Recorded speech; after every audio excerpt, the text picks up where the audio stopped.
teachings of Rabbi Ephraim Sprecher, Dean of Students at Diaspora Yeshiva on Mount Zion, Jerusalem.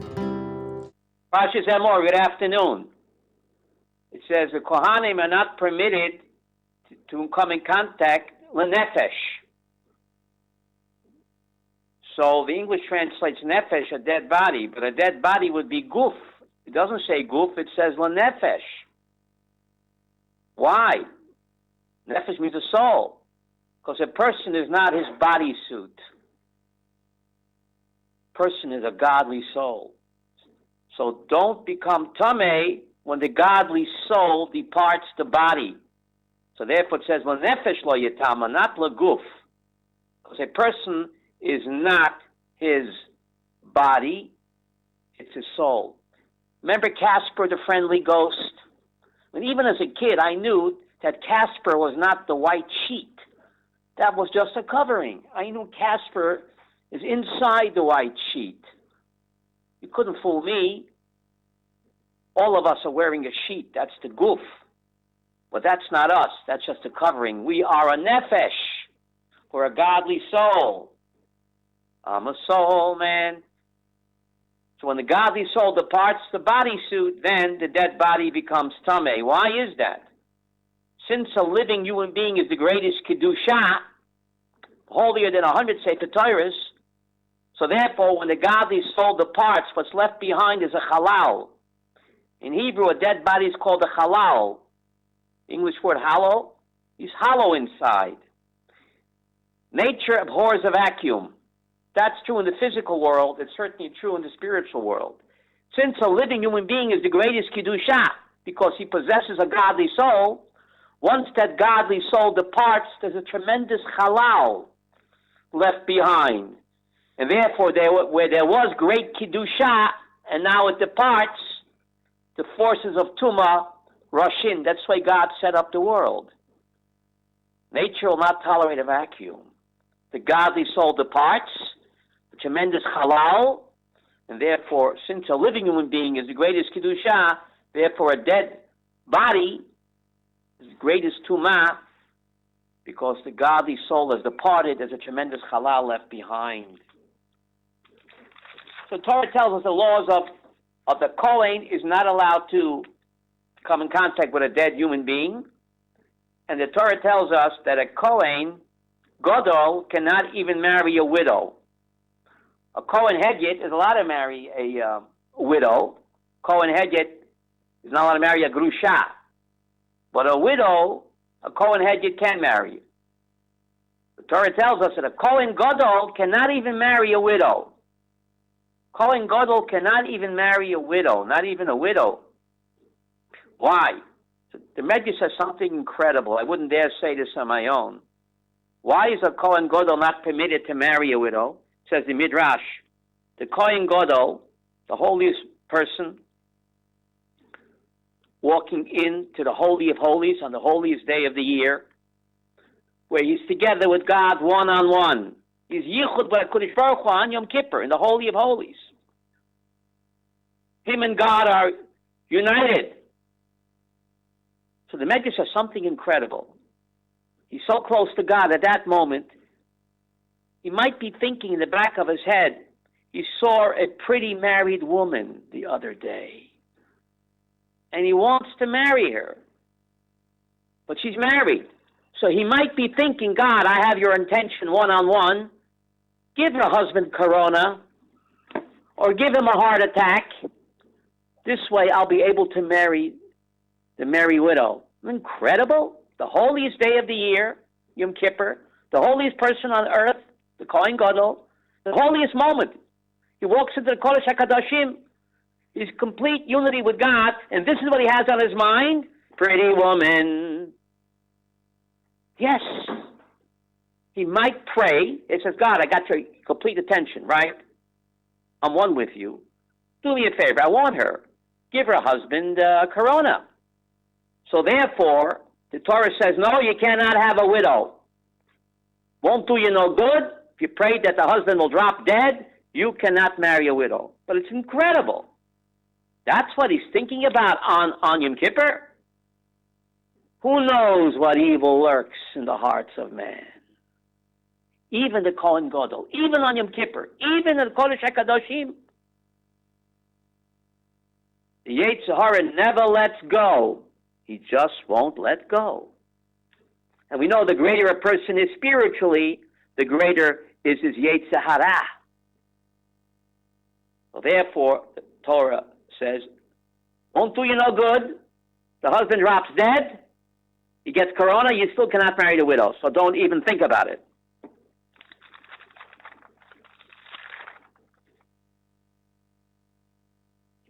Then the Torah goes on and gives us the mitzvah to count Svirah.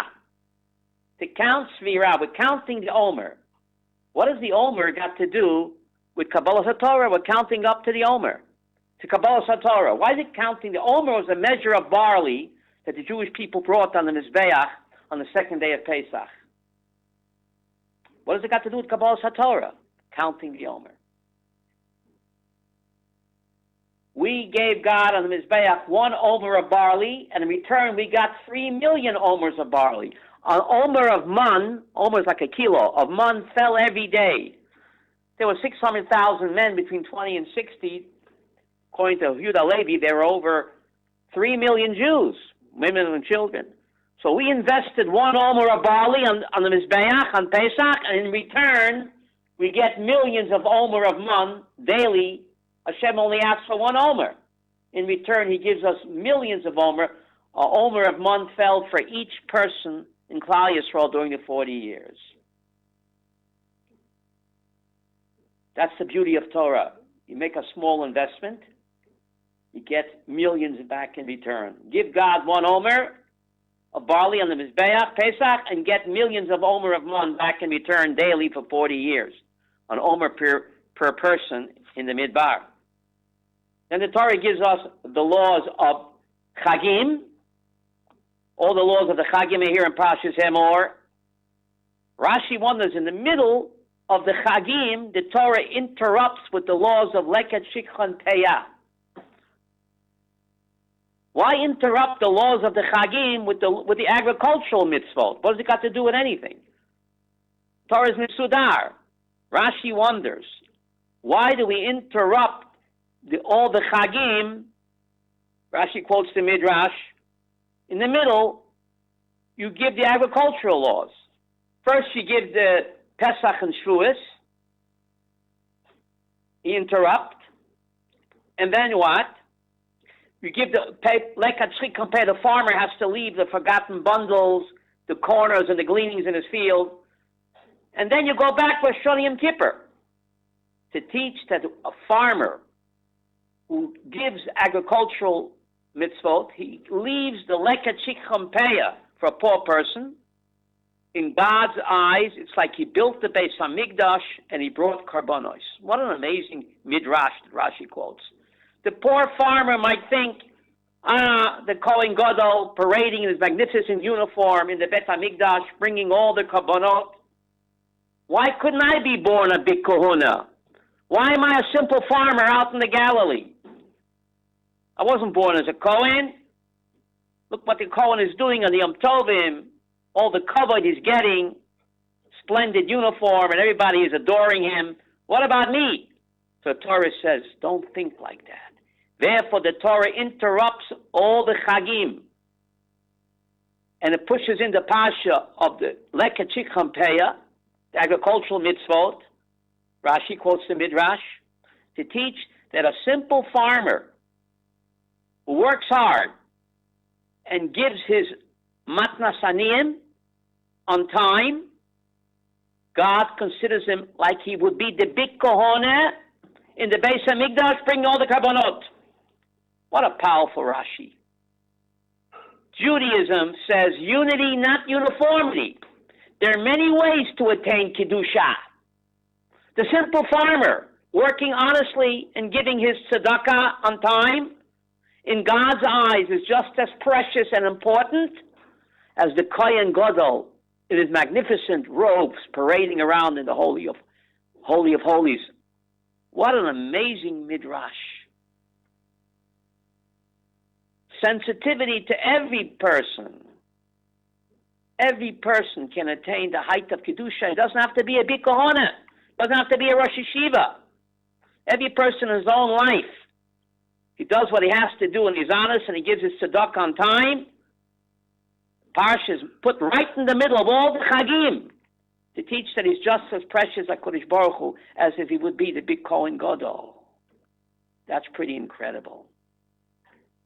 And right next to the Chag of Shavuos, the Torah puts Leka Chikam Peah. The Torah mentions Chag Shavuot in Vayikra 23:21, and right next to it, it mentions what? The laws of Leka Chikam Peah, the agricultural laws that the farmer has to keep. Why does the Torah put Dafke Chag Shavuot next to the agricultural laws? The book of Ruth. What we read in Chag Matan Torah. Ruth is gleaning in the field. She's a chesed person. Boaz is a chesed person. That's what Chag Shavuos is all about. Therefore, the Torah puts the Chag Shavuot next to the Leka Chikam Peah. And the Rambam says the first mitzvah you teach a ger. You would think you would teach him Shabbat, Mila. The first mitzvah you teach a ger after unity in Hashem, you teach the laws of Leka Chikam Peah. Strange. Before Shabbat? Yes. What it means to be a Jew. You want to be a ger tzedek? To be a Jew means a chesed person. Chag Shavuot is next to the agricultural laws. The book of Ruth that was read on Shavuos. It's all about chesed. If you want to be a Jew, you got to be a chesed person. Chag Matan Torah is all about chesed. And therefore, this Chassam Sofer says that Chag Matan Torah is only one day. What am I, chopped liver? Pesach is 7 days, Sukkot is 7 days, with the 8th day of Shmini Atzeres. Chag Matan Torah, which Riyah Kodesh says is even holier than the other Chagim. According to Riyah Kodesh, Chag Matan Torah is more Kedusha than Pesach and Sukkot. So why is it only cut down to 1 day? And the Torah calls it Chag HaKatzir. The Yom Tov that is cut short. Chag HaKatzir. Why is it cut short to 1 down? Said Chassam Sofer. The laws of Leka Chikam Peah kick in during Shavuos time, when the farmer harvests his crop. Says Chassam Sofer, if you are going to keep Shavuos a whole week, you'll be disappointing the poor people. They wait eagerly all year to get the Leka Chikam Peah, which is during the harvest season, which is Shavuos time. The farmer is going to close his field for a week and go to a hotel for Shavuos for a week. He will be disappointing the poor people. They anticipate, eagerly wait for this season to get their Leka Chikam Peah. So therefore, God says it's more important, Chag HaKatzir, the Yom Tov that is cut short. Keep Shavuos only 1 day. Because it's more important to give your Leka Chikam Peah, your agricultural tithes. It's more important to give to the poor people who wait eagerly all year than to keep the Chag 7 days. So Chag Matan Torah, which is all about chesed, is purposely cut down to 1 day. Teaching that being a chesed person, not to disappoint the poor people who eagerly wait for this time, to give them their Matnas Aniyim on time, which is Shavuos time, that's more important than keeping Yom Tov 7 days. And therefore, Chag Matan Torah, the holiest of the three, according to Ari, is Gafka Katzir, it's cut. Hashem says to give the poor people their due on time, not to make them wait an extra week. You keep Chalamoid the whole week, you're off somewhere. You don't work on Chalamoid. The poor people will be disappointed. It's more important to make them happy than to keep a Chag 7 days with all the karbonos that you would honor God for 7 days. You bring so many karbonot on Pesach and Sukkot. God says, Amoicholat, make the poor person happy. Give him his agricultural tithes on time, which is the harvest season, which is Shavuos time. And that's more important to me, God says, than keeping the festival 7 days. And therefore, Shavuos, Chag Matan Torah, is dafka only 1 day. Chag Shel Chesed, to make the poor person happy. Pesach, to eat chametz is chayiv karet. Here the Torah tells us in Vayikra 23 that on Shavuos you have to bring shtei lechem chometz. Isn't that strange? On Pesach, chometz is the worst sin. 7 weeks later, on Chag Matan Torah, the Torah demands to bring shtei lechem dafke chometz. Why? Why is chometz strictly forbidden on Pesach, and 7 weeks later on Chag Matan Torah, the Torah demands chometz? The Real Kodesh says that chometz is a symbol of the Yetzer Hara. Chometz, the symbol of puffiness, arrogance. Person's full of himself, like the rising of the dough. And matzah is a symbol of what? Matzah, man. Matzah is a symbol of humility, to be low, not to be full of yourself, puffed up. So the Emor says, Barati Yetzer Hara, Barati Torah Tavlin. Pesach, we didn't have the Torah yet. We're from Matan Torah. So we can't have chometz. Chometz symbolizes the Yetzer Hara. Without Torah, we cannot fight the Yetzer Hara. It's impossible. So therefore, Chag Pesach, which came to us before Matan Torah, 7 weeks before, Torah outlaws chometz. Chometz is the symbol, the metaphor for the Yetzer Hara. Without Torah, without the ammunition of Torah, I'm helpless. I have to banish him. But 7 weeks later, Chag Matan Torah, the Gemara says, Barati Yetzer Hara, Barati Torah Tavlin. God said, I created the Yetzer Hara, but I created the Torah Tavlin. Tavlin means to spice him up. Not to banish him, to elevate him, to channel him, to control him. Now in Chag Matan Torah, when I have the Torah, I'm not afraid of the Yetzer Hara. Bring him on. So dafke Chag Matan Torah, you're supposed to bring shtei lechem chometz, which is the symbol of the Yetzer Hara. To teach once I have Torah, that's the ammunition. We're not afraid to wrestle with the Yetzer Hara anymore, like Pesach when I didn't have the ammunition of Torah. But Shavuos, when I have the Torah, I dafke bring chometz. Now that I have Torah, I'm not afraid of the Yetzer Hara anymore. Now I can channel him. I can manage him. I can control him. I can spice him up, and therefore bring him on.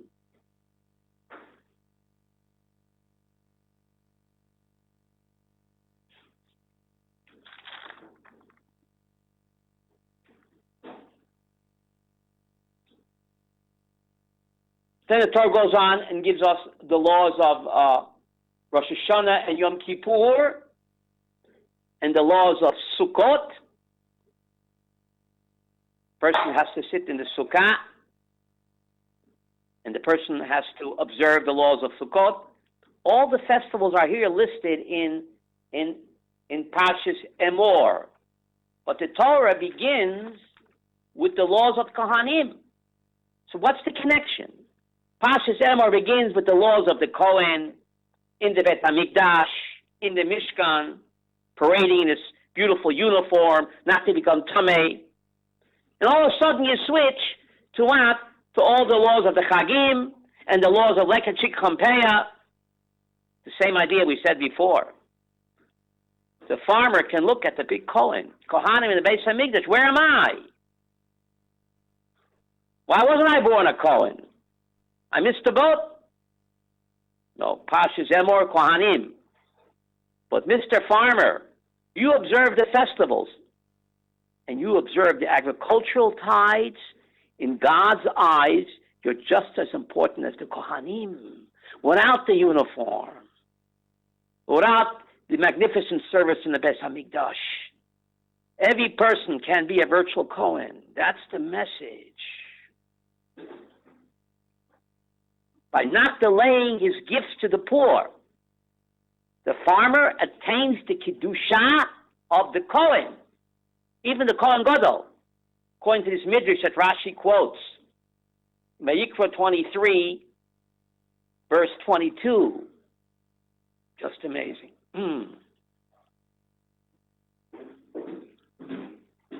We're getting close to Shavuos now. Chag Matan Torah. Chag Matan Torah. We're counting up. Sfirat HaOmer is the bridge that connects the physical freedom of Pesach to the spiritual freedom of Chag Shavuot. To teach that physical freedom alone, the Exodus, without spiritual freedom, has no value. The physical freedom of the Exodus has to be bridged 7 weeks later by the spiritual freedom of what? Of Chag Matan Torah. Because without the Torah, what good is physical freedom? We see when a person free, if it feels good, do it. Look what the world looks like. So Sfirat HaOmer is the bridge that connects Pesach, physical freedom, to Shavuot, spiritual freedom. Why 49 days? The Jews were in 49 levels of Tumah. So every day we shed a level of Tumah. There's 49 levels of Tumah. There's actually 50. But if the Jews would have gone there, there would be no escape. So the Jews were in 49 levels of Tumah. So we count 49 days between Pesach and Shavuos to get rid of the 49 levels of Tumah and acquire the 49 levels of Kedusha. So the whole Parsha is about sensitivity to the other. The farmer shouldn't feel bad that he's out of the loop. Many ways to attain Kedusha. The Torah speaks about the festivals over here. Vayikra 23.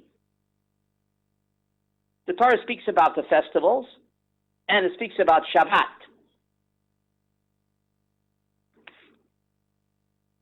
Now, Soloveitchik asks an incredible question. How come there's a mitzvah of Simcha and Yom Tov, but there's no mitzvah of Simcha and Shabbat? Shabbat, there's Oneg Shabbat. There's Oneg Shabbat. But the mitzvah of Simcha is exclusive to Yom Tov. Why only Yom Tov? Says Soloveitchik something incredible. Who proclaims Shabbat? It's HaKadosh Baruch Hu. We're not involved. Shabbat comes in automatically every week, automatically.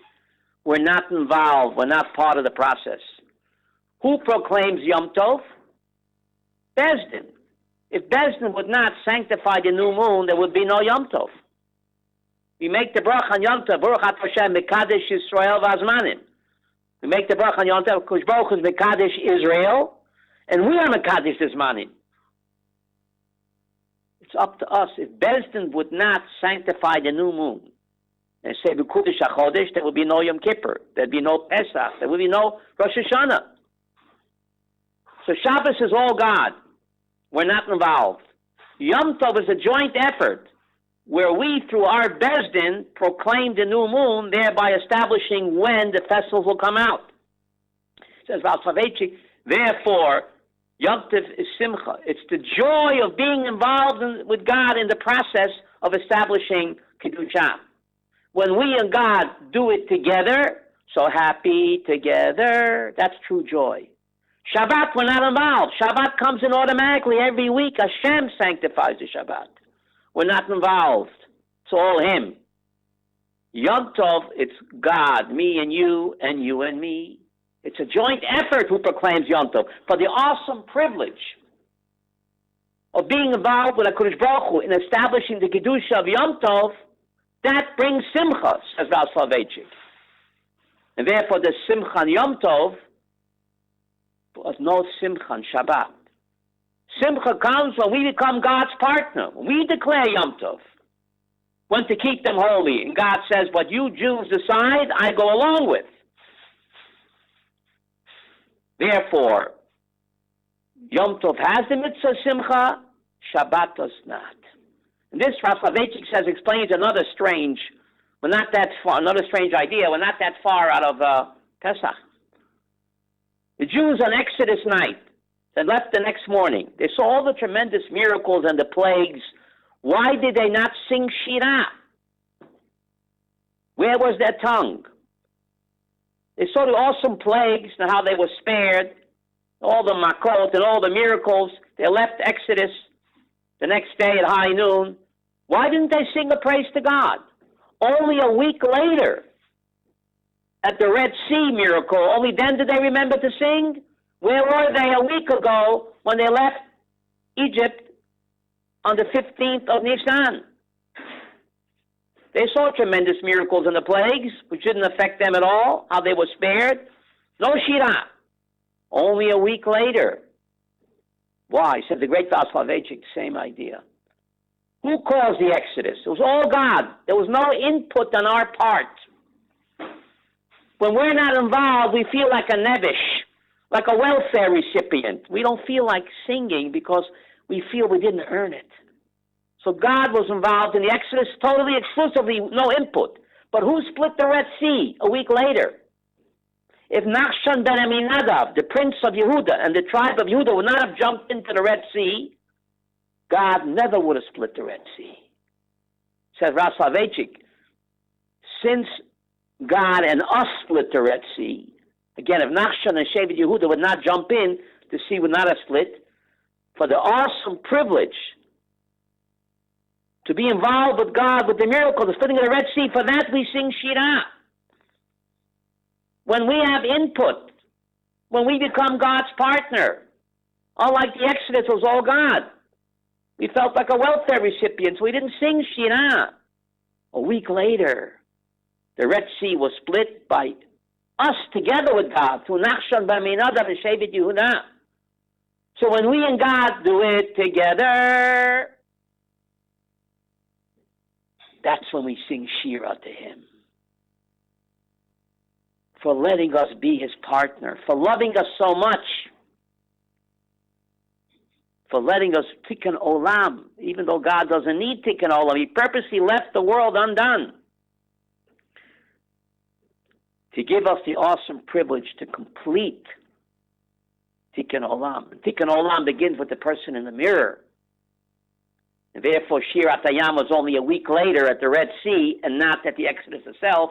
And therefore, the mitzvah of Simcha is exclusively to Yom Tov and not to Shabbat. Pretty incredible idea. Shavuos is coming up. You ever wonder why there's no Chabad house on Mount Sinai? There's a Chabad house all over the world. Why is there no Chabad house on Mount Sinai? And why do we go there for Shavuos, where it all began, where God spoke to us face to face? Torah tells in Deuteronomy, God spoke to us face to face. And yet, we don't even know where Har Sinai is. And we don't even care. Isn't that bizarre? Why not go back there to celebrate Shavuot? Har Sinai today has no value, no Kedusha, unlike Temple Mount, which is just as holy today as when the temple stood there. What's the difference? In the Temple Mount, God never revealed Himself in all of His glory to the degree that He did on Har Sinai when He spoke the Ten Commandments to us face to face, it says in Deuteronomy. Yet Har Sinai has no Kedusha today. And we don't even know where it is. That's pretty bizarre. Unlike Temple Mount, which the Rambam says is just as holy today when the temple stood there. What's the difference? Says Rav Soloveitchik, same idea. Who sanctified Har Sinai? It was all God. God came down on the mountain.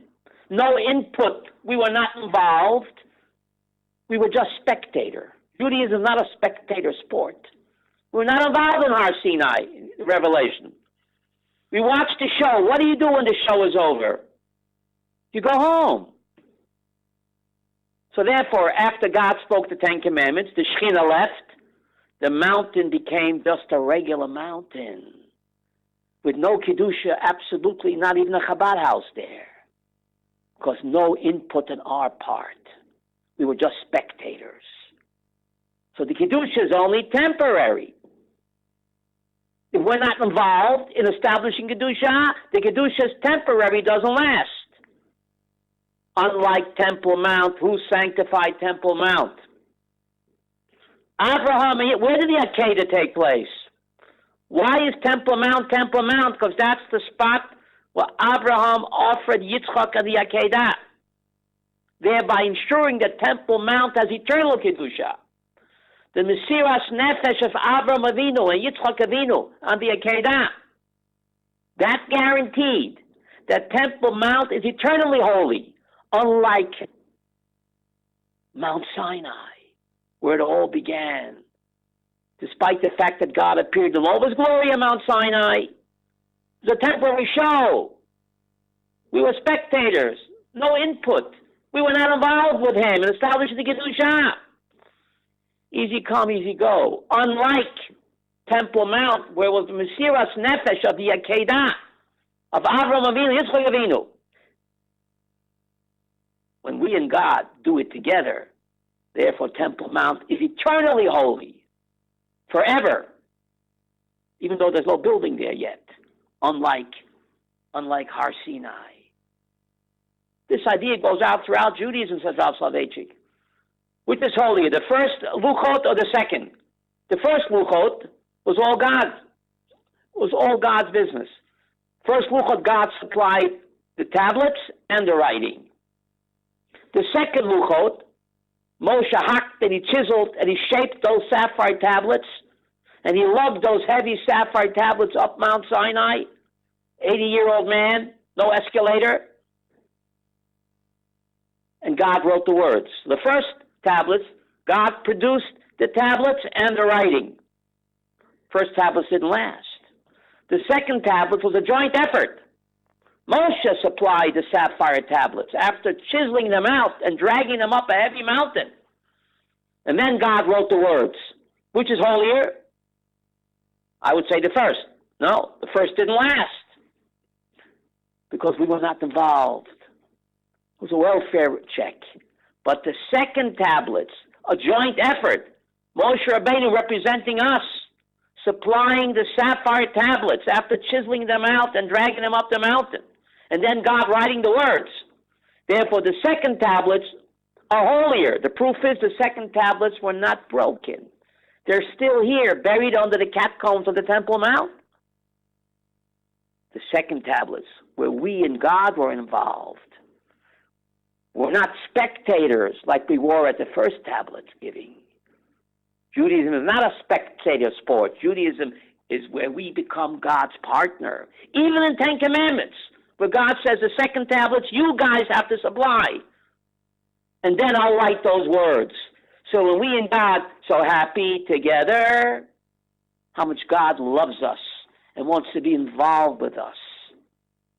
That's the message of Judaism. To become God's partner in Tikkun Olam. Thank you very much. For more of Rabbi Sprecher's teachings, visit rabbisprecher.com.